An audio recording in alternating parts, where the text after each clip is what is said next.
Do you know if you're owed a refund by one of the medical providers you visited recently? Welcome. I am Martine Bruce, your medical bill whisperer. A previous billing manager turned patient advocate, I am committed to bringing answers, insights, and solutions to patients like you. So, how do you know if you're owed one? And if you are, what to do? Well, it is a sad state of affairs. Credits are owed to patients much more often than patients suspect. After all, if you overpay your credit card, statement reflects a credit. If you pay more than what the supermarket receipt says, you get change back. However, credits owed to patients are not automatically refunded to them.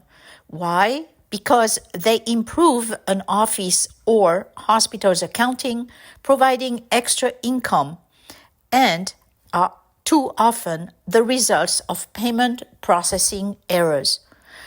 Let's be clear first. What's a refund? It is the repayment of a sum of money that was paid in excess of what was truly owed to that medical provider.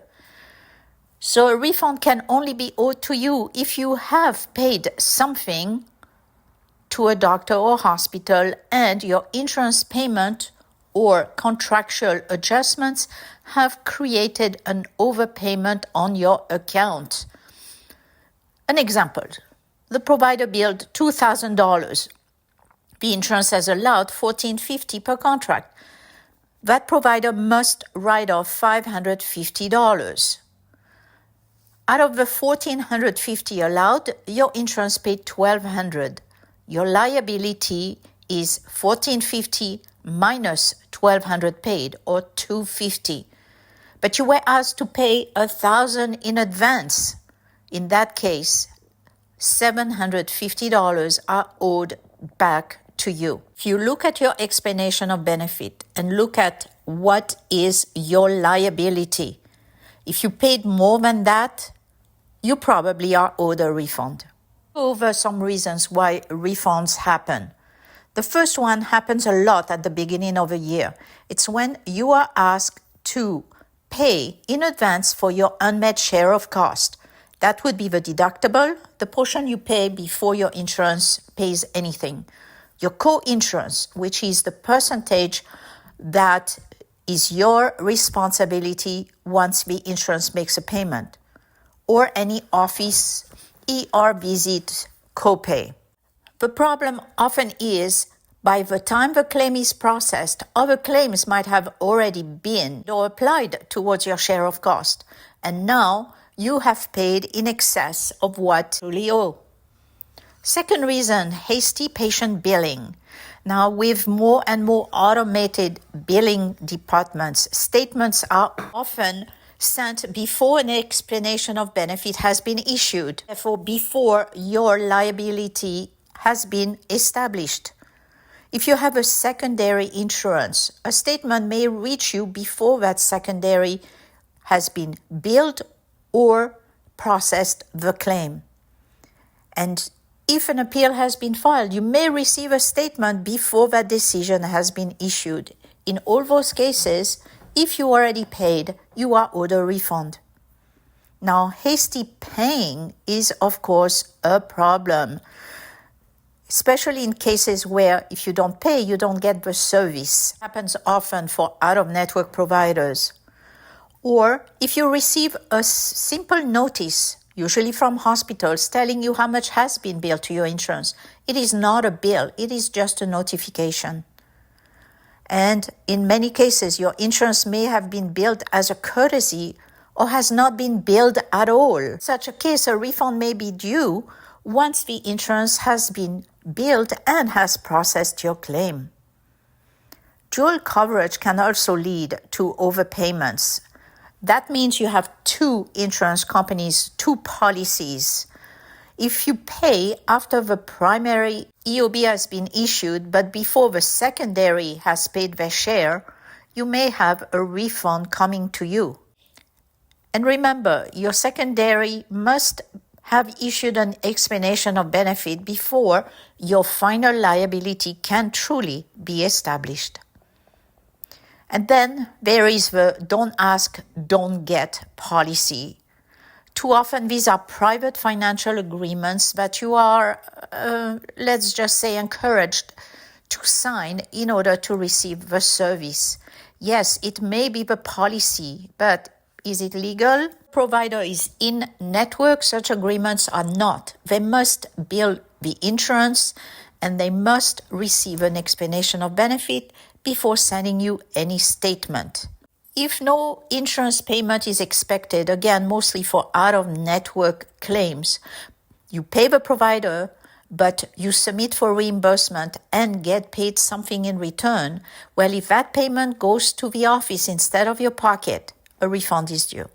Now, there are courses of actions to undertake once you know. Compare the provider's ledger or itemized bill with the charges billed to your insurance, and make sure that your receipts match the entries on that ledger. If a credit appears, that should be a refund to you. Do make sure to reconcile insurance explanations of benefit with any provider's statement or bill to you and what you have paid.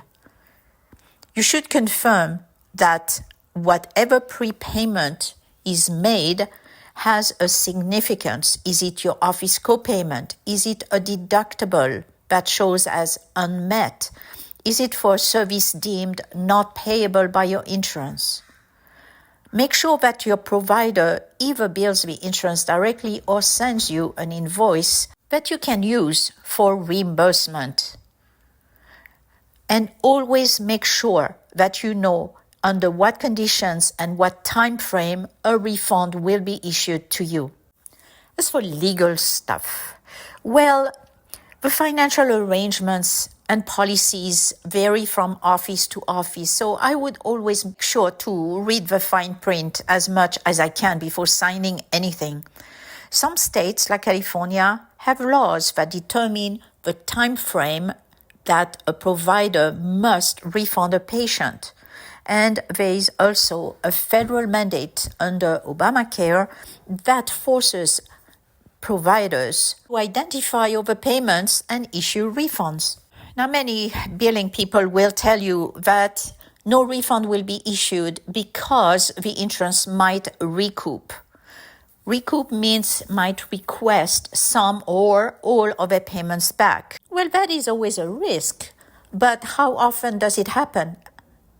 I can tell you, in 20 years of a billing manager, the number of refunds or recoupments I sent to the insurance companies are probably less than 1%, and all had a very specific reason, such as double payment in error or payment made after a policy was terminated. So do address the risk of an insurance recoupment with a requirement for a provider to refund. The terms of a policy should indicate how long an insurance company has to request such recoupments. In California, for example, the law states only 365 days. Any provider telling you they must keep your overpayment for longer than that would be in violation of law. Now, too many offices will not promptly and automatically send you that refund. So do so in writing. Provide evidence such as an explanation of benefit, a receipt. Set a deadline as well. If you know the legal one according to federal law or a state mandate, indicate it. And write the specific day when the refund is expected to have been received on your end. As for a couple of tips, you may reach some blocks on the road. In such case, if a refund is not sent to you, if a provider ignores you or simply refuses to refund you, do send a past due notice to the office or billing manager. I would also contact the specific doctor you have been seeing or consulting with to let them know what's going on in the back office. You may also file a complaint with the insurance if the provider is in network. I have also reported to the state's Attorney General's office such violations. You may also consider filing for small claims court if you have all the evidence needed. If you are truly owed a large sum, why not consult with an attorney? Sometimes such a letter would make things happen a little bit faster. Now, for a word of advice, my mother always used to say, good accounting makes the best of friends. Yes, you may love your doctor. He or she may be the very best, and that care that you got at that facility could have been really outstanding. However, anything happening in an office or in the hospital is linked. If the care is great, the financial end of things is unclear, murky, or hostile, do you really want to go back there or refer the practice to your friends? You deserve to get the best of care without being taken for a ride or feeling an advantage of. Because you patients have rights and providers have legal and ethical mandates they must follow. I so thank you for watching and for your likes, subscribes, and comments. This channel grows with your support. So thank you.